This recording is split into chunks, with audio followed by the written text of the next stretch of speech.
Bienvenue dans cette nouvelle édition du Non-Stop Info, voici les titres.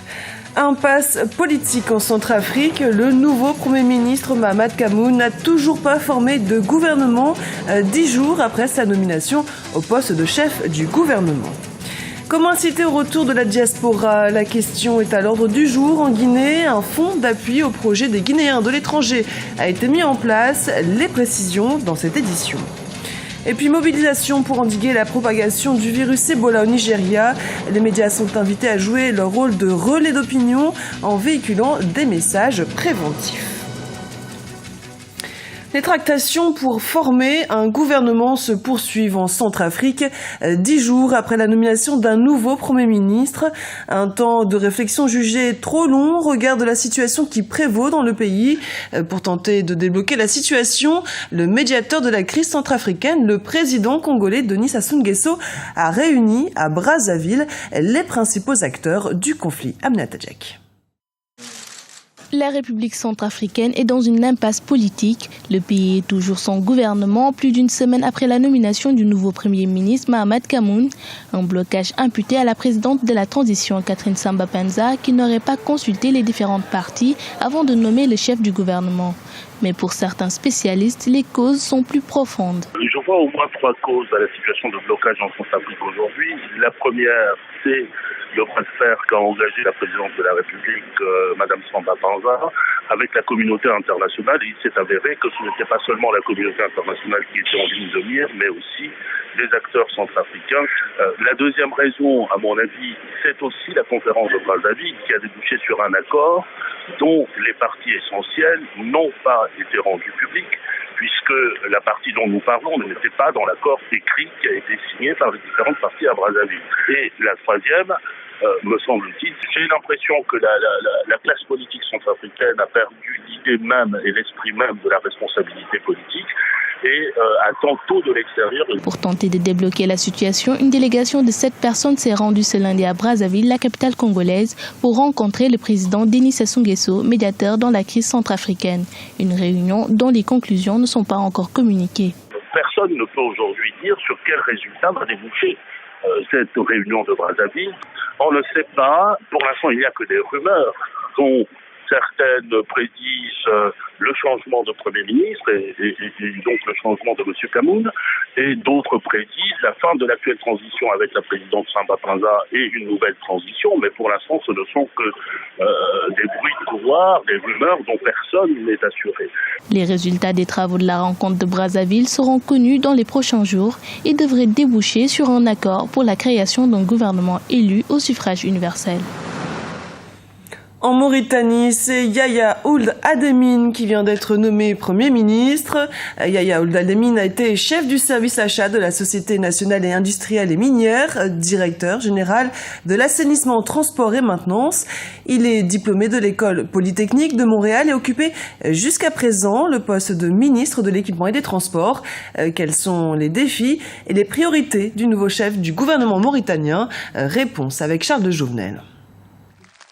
En Mauritanie, le poste de Premier ministre ne sera pas resté longtemps inoccupé. Quelques heures à peine après la démission de Moulay Ould Mohamed Lagdaf, le président de la République nouvellement réélu, Mohamed Ould Abdelaziz, a donc nommé Yahya Ould Ademine, ministre de l'équipement et des transports du gouvernement sortant. Ce dernier devra conduire la politique souhaitée par le président de la République. Une politique qui devrait s'axer autour notamment du renouvellement du personnel politique, mais pas seulement. La formation des jeunes, la lutte contre le chômage et le renforcement des droits des femmes font également partie des priorités du nouveau Premier ministre. La nomination de Yahya Ould Ademine comme nouveau Premier ministre mauritanien aura sans doute beaucoup de signification puisque le programme annoncé par le président de la République nouvellement réélu pour son nouveau quinquennat est assez important puisqu'il y a des défis considérables, notamment sur la jeunesse et la femme. Le président de la République, Mohamed Abdelaziz, a placé son nouveau mandat sous donc le signe de la lutte en faveur donc du renouvellement de la classe politique, économique et notamment en faveur des jeunes. Donc ce sera sans doute parmi les défis importants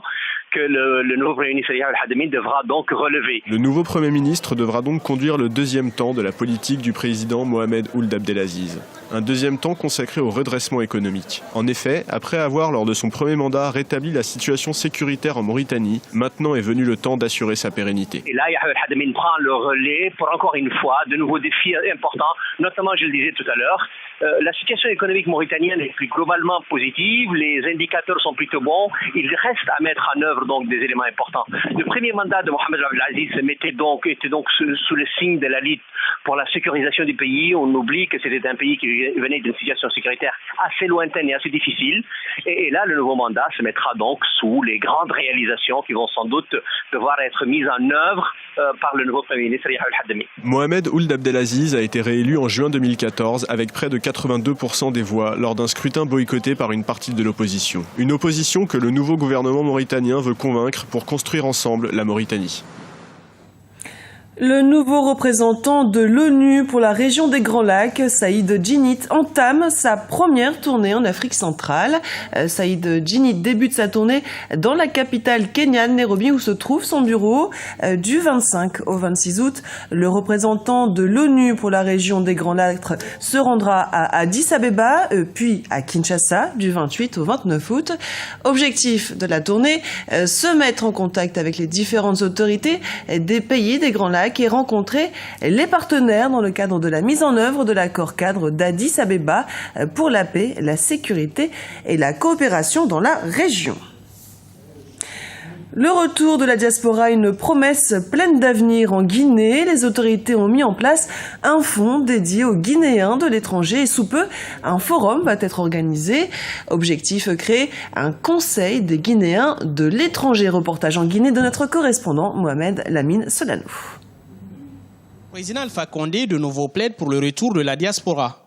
Si le chef de l'État reste confiant, les cadres expatriés sont généralement peu enclins à revenir travailler en Guinée.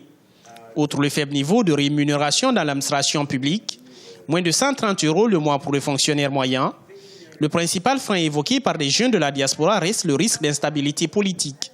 Mais l'apport de la diaspora au processus de développement du pays est sans conteste. Si nous voulons l'accélération de l'histoire, faudrait-il que nos cadres qui sont à l'extérieur, qui ont une maîtrise parfaite de ces nouvelles technologies, s'impliquent dans le développement du pays, soit en travaillant directement, soit en créant des entreprises.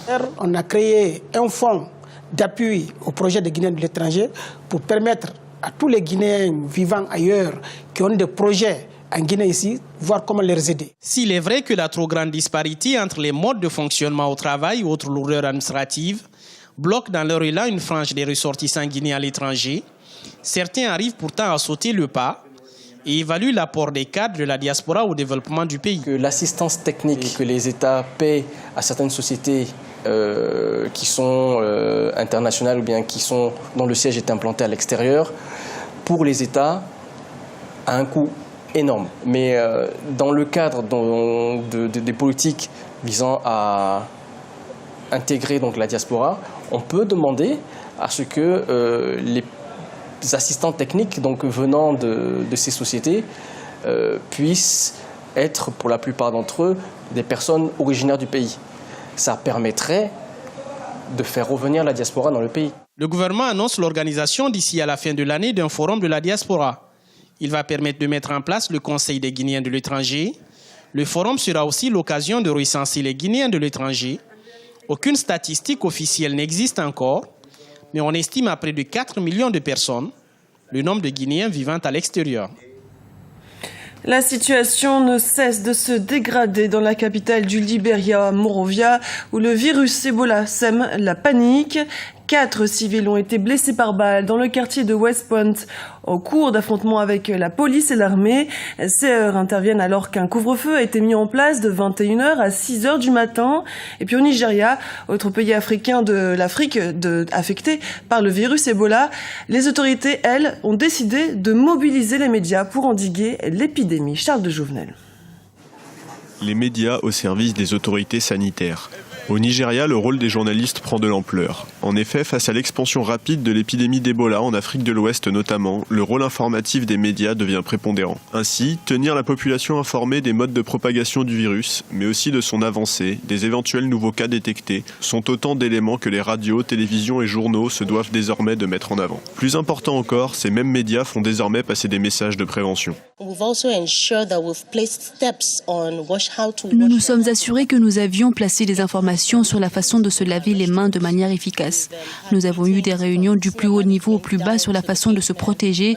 Aux heures de grande audience, nous diffusons également des conseils sur Ebola et sur comment s'en protéger, tout ce qui concerne Ebola et sur ce qui se passe actuellement en Afrique ou en Afrique de l'Ouest, pour être précis.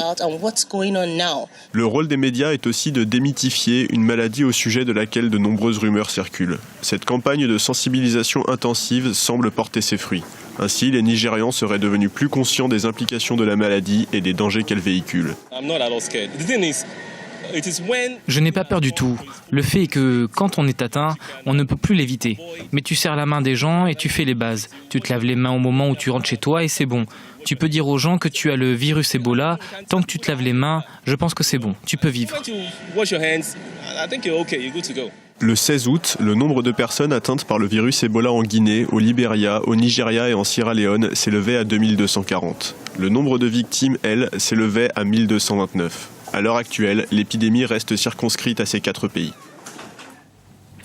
Ce journal a été préparé par l'ensemble de la rédaction. Merci pour votre fidélité.